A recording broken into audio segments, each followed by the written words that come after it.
delinquency. Disadvantages of this theory is they make arose without the proper process and procedures and concern with us citizens.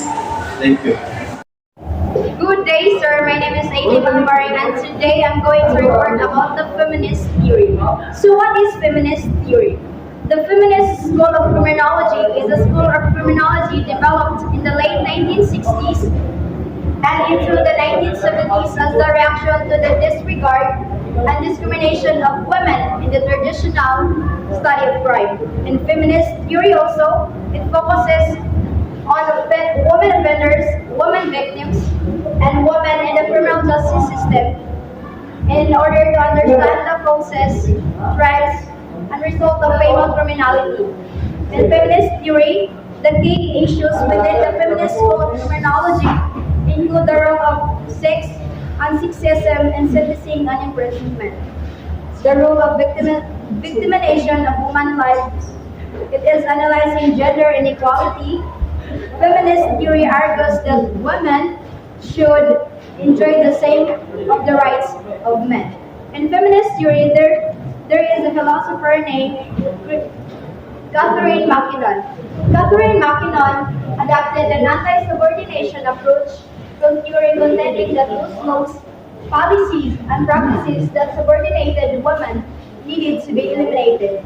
His jurisprudence focused on results rather than processes and ending the subordination of women and other marginalized groups such as homosexual men and the transgender of men.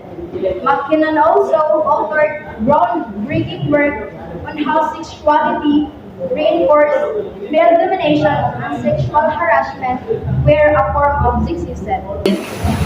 Feminist theory aims to interrogate inequalities and equities along the intersectional lines of ability, class, gender, race, sex, and sexuality, and feminists seek to effect change in areas where these intersectionalities create proper equity. Themes of pen explored in feminist theory include discrimination, objectification, specifically sexual objectification, oppression, patriarchy, stereotyping, and history and contemporary art and aesthetics. Good afternoon, sir. I am Lara Churule. I'm going to report to you the power control theory. It is cited by John Hagan and it is considered among the first criminological theories that sought to good power relation with the family system through patriarchy.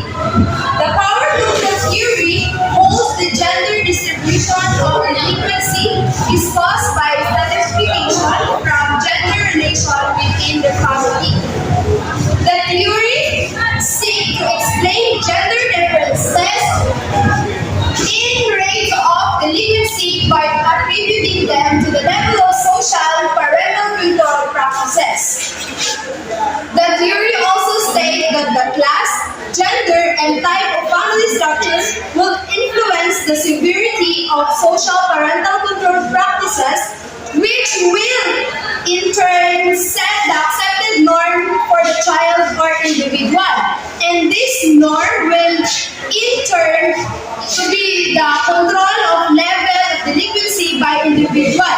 The power control theory differs from other control theory that view crime as a cause of low social status. Also, this theory compares gender and parental control mechanism in two different types of family, the patriarchal and egalitarian, to explain differences in self-reported male and female misconduct. So, in patriarchal family, the husband works outside the home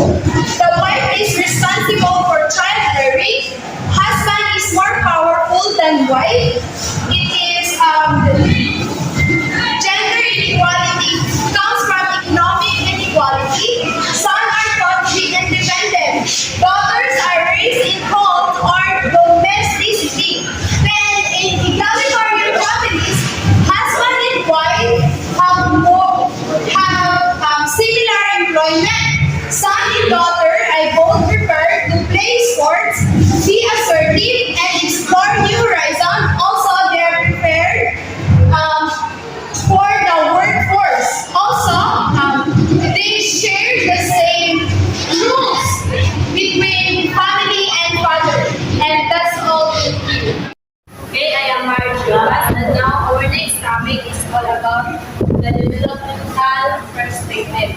This theory explains how thoughts, feelings, and behavior transition in human life.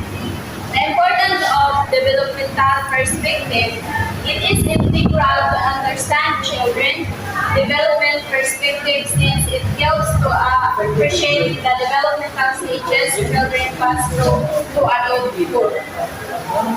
This developmental perspective addresses different areas like social, educational, and physical growth. Understanding this fronts assess people in knowing themselves. For instance, knowledge of a development perspective is critical in knowing why people have different approaches on matter of morality. People may have different approaches to addressing morality issues and conflicts can result in such situation. Therefore, having a development perspective can assist in understanding why individuals do what they do. Okay, let us proceed to the development process of perspective. First, is nature or nurture more important in the developmental process? So it can be stated that environmental display, it influences on the individual, still it is only the role of genes that display its effect on the individual. Nurture visualizes the influence of the diverse physical approaches like genome sequencing on development, so it can be stated that nature is more important. Second, we have do we develop in stages or continually? Yes, it is true that development is continuous process that never stops. It is also true that there is stages to growth and the development unfold at predictable times across the lifespan. Next, we have the how do we change our lifespan? Lifespan theory represents a way of thinking about development of individual as they change throughout the lifespan. The view that development is a lifelong process is probably the most general and the most accepted model in the development. Next, what elements remain stable? Not all traits stabilize the same way or at the same time. Some traits, especially those more heritable from others, are more likely to stabilize throughout a person's lifelong. So the importance of this topic, it helps us create developmentally appropriate standards so that children are held to realistic expectations. It helps us to take better care of children by understanding their psychological and biological needs. From this topic, when we are going to connect it into criminal behavior, it can be safe to discover if criminal behavior can be a product of psychological development. The theory states that criminal behavior changes over time based on the individual and influences. Most proponents, this theory believes that criminality is not a human attribute that is not subject to change. They believe that criminal behavior